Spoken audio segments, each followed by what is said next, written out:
Do you feel like yelling is the only way you can get your children to listen? In this short video, you'll find out why your children don't listen and what you can do to get your children to listen without resorting to yelling. My cat Boris actually inspired this video. Since I've had 9 kids, relaxing on my bed is a cherished ritual. The other day while I was relaxing on my bed and I was doing some crocheting, my cat Boris came and jumped up on my bed and he started meowing. He tends to do silent or really quiet meows, and those kind have little or no sound. And those meows just mean hello or I'm listening to you. Or he has loud meows. Those loud meows mean something different than the quiet ones. I don't do anything when he does the quiet meows. Well, this time he was doing his loud meows, and I knew if I didn't get up and do what he expected, he would just keep loudly meowing, and he'd meow more and more and louder.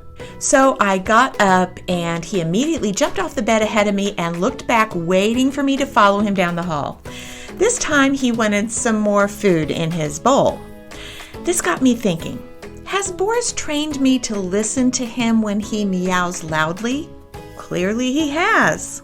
Not only that, he has trained me to follow him down the hall and see if he wants food or if he wants outside. And I do it. But have I trained Boris too? Yes, it goes both ways, really, doesn't it? Boris knows that if he jumps up on my bed and he meows quietly, I'll probably just say hello, kitty, and continue what I'm doing. But if he meows loudly, he has some expectations that he knows I will respond in a certain way. And I've trained Boris too. He knows that if I make a little hiss sound like this, he knows he must stop what he's doing or there will be a reprimand that he will not like. So yesterday he was heading toward my bathroom, and I know he started drinking out of our toilet, and I don't want him to do that. So as soon as I saw him heading toward our bathroom, I did that. I went, and Boris stopped immediately, and he looked at me, and I looked right at him, and I went, and then he just turned and walked away. Boris and I have a relationship.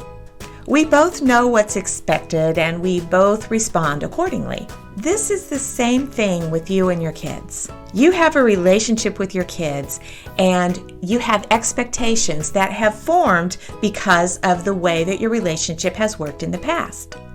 So why do your kids listen when you yell, but they don't when you speak in a normal voice? Because that is the expectation. They know that a consequence only comes after you raise your voice. So they wait until then to pay attention to you. Your kids have kind of trained you to yell because they don't listen until you do. And you've kind of trained them to have that expectation that you're not going to do anything until you yell. So it's kind of a mutual thing between you and your kids.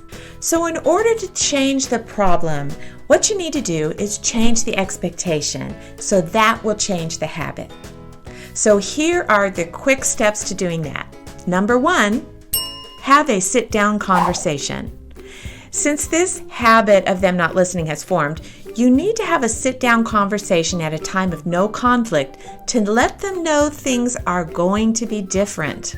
You don't want to surprise them with a new consequence or a new expectation from you without having that conversation, because that can cause a lot of confusion and unnecessary drama. Number 2, explain the change.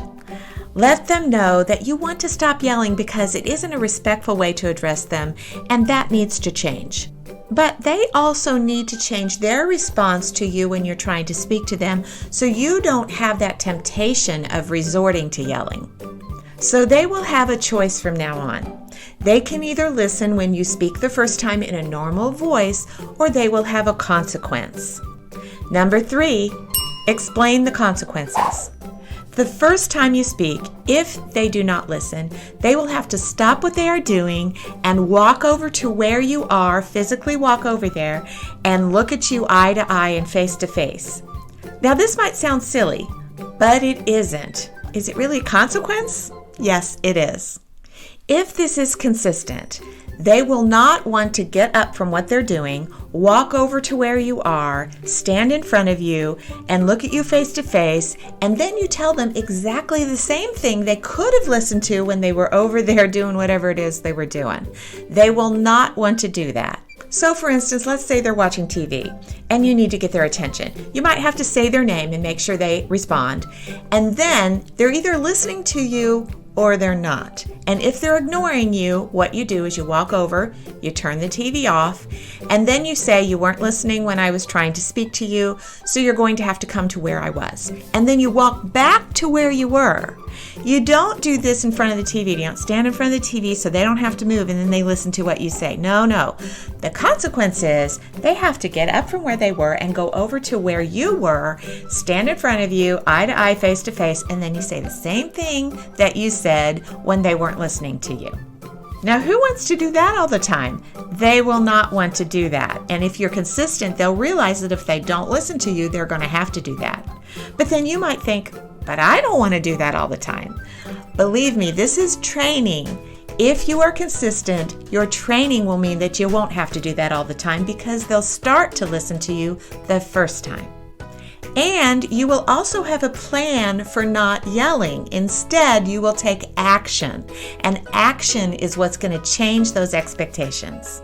Now, I'd love to see you here every Thursday morning when I post new parenting videos. But for now, click on one of the cards on the screen to see another step-by-step instructional parenting video.